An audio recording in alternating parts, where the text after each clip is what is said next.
ख्वाजा दुनिया में 60 और 70 की दहाई में बेशुमार नए लीडर पैदा हुए।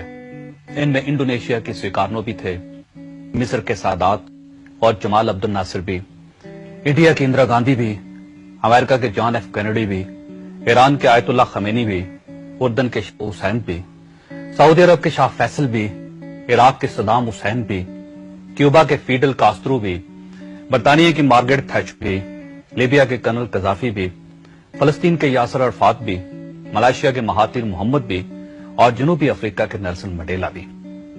लेकिन सियासी तारीख के मौरखीन का कहना है कि पाकिस्तान के जुल्फकार अली भुट्टो दुनिया के इन तमाम लीडर्स के भी लीडर थे। भुट्टो साहब 60 और 70 की दहाई में दुनिया के 10 बड़े जबकि एशिया के सबसे बड़े लीडर समझे जाते थे। भुट्टो साहब को अल्लाह ताला ने बेशुमार सलाहियतों से नवाज रखा था। मसलन उनकी याददाश्त हैरानकुन थी। उन्हें पूरी पूरी किताबें और 400 सफ़ात की फाइलें जुबानी याद होती थी। वो टेबल टॉक और अवामी जलसों से डील करने का फन भी जानते थे। वो कॉन्फ्रेंसिस और मुज़ाकरात के दौरान मुखालफिन को शिकस्त दे देते थे और अवामी जलसों में लोगों के दिल जीत लेते थे। और वो बेइंतहा हाजिर जवाब भी थे। आप उनकी हाजिर जवाबी के 2 वाकयात मुलाहिजा कीजिए।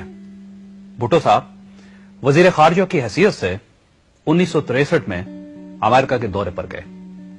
वहां सदर कैनेडी के साथ उनकी मुलाकात हुई। सदर कैनेडी भुट्टो साहब की जहानत से बेइंतहा मुतासर हुए और उन्होंने भुट्टो साहब से कहा, अगर आप अमेरिकन सिटीजन होते तो आप इस वक्त अमेरिका के वजीर होते। भुट्टो साहब ने फौरन जवाब दिया, सर मैं अगर अमेरिकन होता तो मैं अमेरिका का वजीर ना होता, अमेरिका का सदर होता। कैनेडी ने भुट्टो साहब से कहा, आप इस वक्त व्हाइट हाउस में हैं और व्हाइट हाउस दुनिया का पावर हेडक्वार्टर है।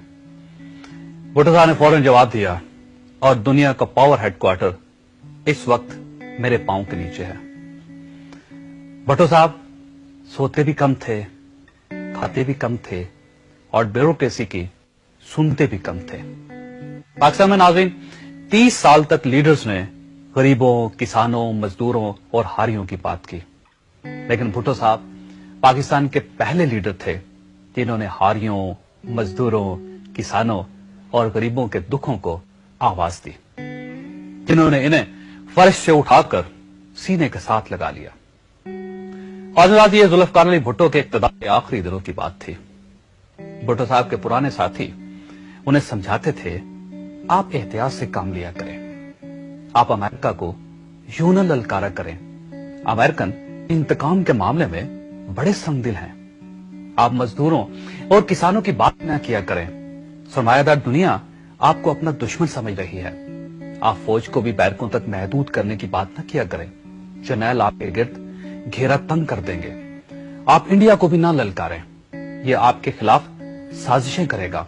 और आप ताजरों, सरमायादारों और मजहबी वॉरलॉर्ड्स के बारे में भी बातें ना किया करें, ये लोग आपको कम्युनिस्ट मशहूर कर देंगे। भुट्टो साहब के साथी ने कहते थे, आप जरा सी एहतियात कर लें, हालात के साथ जरा सा समझौता कर लें ताकि सिस्टम चलता रहे। लेकिन भुट्टो साहब अपने साथियों को हमेशा ये जवाब देते थे कि मेरा दिल भी मुझे हालात के साथ समझौता करने के मशवरे देता रहता है।